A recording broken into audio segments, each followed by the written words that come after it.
topic this morning is World Inhumanities and Genocide.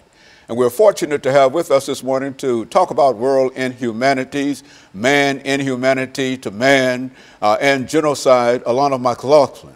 Alana, let me welcome you to the show this morning, and I don't think that you really need any introduction to our audience this morning, because you've been with us on so many occasions, and I think that you've given us so many not only interesting, but so many excellent shows. But it appears to me that the one that we're dealing with this morning is sort of an unusual kind of show.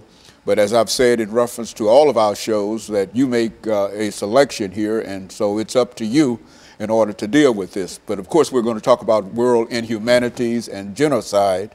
But before we get into that, let's talk about your background, your education, and some of the important experiences that you've had. And then perhaps at the second segment, we'll get into world inhumanities and genocide. Well, as you previously stated, my name is Alana McLaughlin. I am 13 years old, and I just finished middle school, so I will be attending the National School of the Arts in the fall semester. I am heavily involved in plenty of organizations and summer camps, even though I'm just staying in town this summer, and many organizations. So I stay out the house a lot, ranging from church to neighborhood activities to marching band and etc. And so I stay a pretty busy person. But world inhumanities and genocide, that's such a delicate topic, because so many lives were lost that you really have to tread lightly when talking about something where millions and millions of people died, and it's hard to execute. And so I'm one to execute it, but I believe that I can. I believe that I can.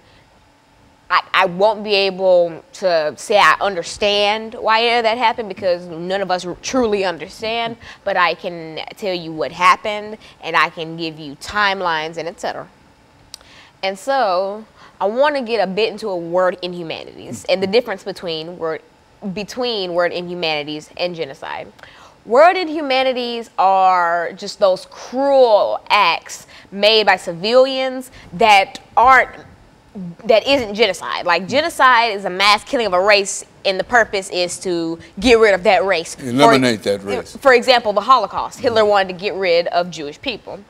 The difference between word inhumanity and genocide, say slavery would be word inhumanity. They didn't necessarily want to kill us off, they wanted to work us and put us to use. And so they weren't killing off African Americans, but forcing them to do hard labor, which sadly means that it's not genocide, even though it's still as bad as genocide. And so that's the difference between that. So if you hear me talking about slavery and you're like, oh, why didn't she include that as genocide? It's not technically genocide. It's a cruel act of civilization. It's one of the worst things to happen in U.S. history, but it's not genocide. And so another good example of the difference between world inhumanity and genocide would be, say, genocide, the Rwandan genocide. Genocide. And word inhumanity, the Orlando shooting at the gay club that just happened. Now, that might be genocide. We don't know yet, because people are thinking that it's either an attack on U.S. soil or that the shooter was trying to rid the world of gay people. So it's just conflicting. So we don't truly know at this point.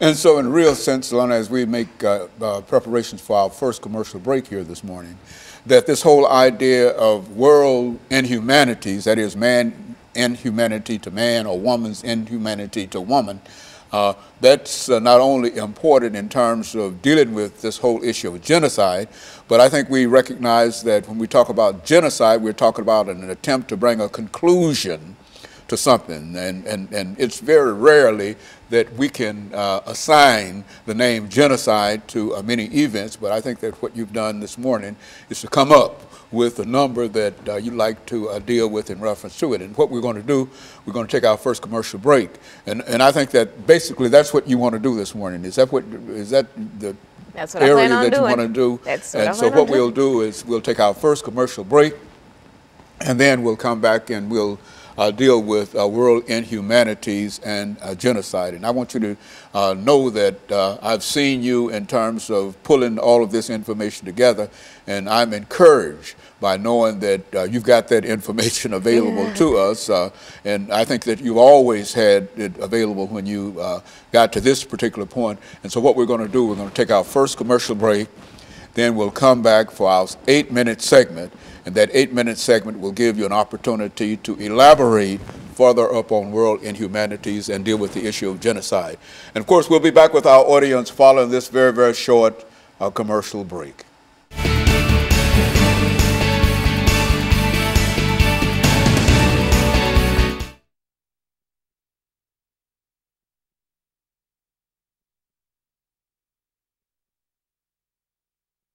Man's inhumanity to man, bullying or whatever, and etc. You know, I'm thinking more wide. Okay, About her phone ring. Wide scale crap, like Trail of Tears, stuff like that. Okay, yeah. Well, that's well, you go for it. Anything that you've got to deal with, and keep your legs still, and don't rock the chair. Okay. And then we'll come back and I'll introduce it. We got 7 minutes and 55 seconds. You see that clock there?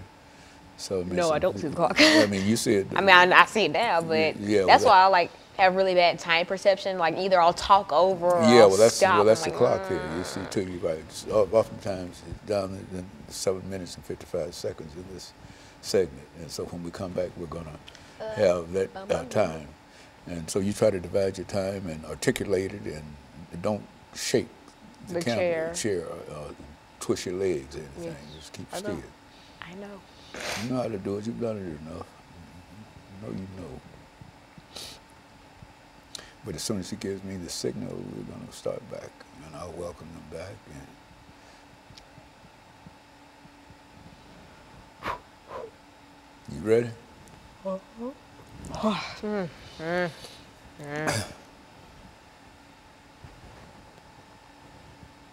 Get ready.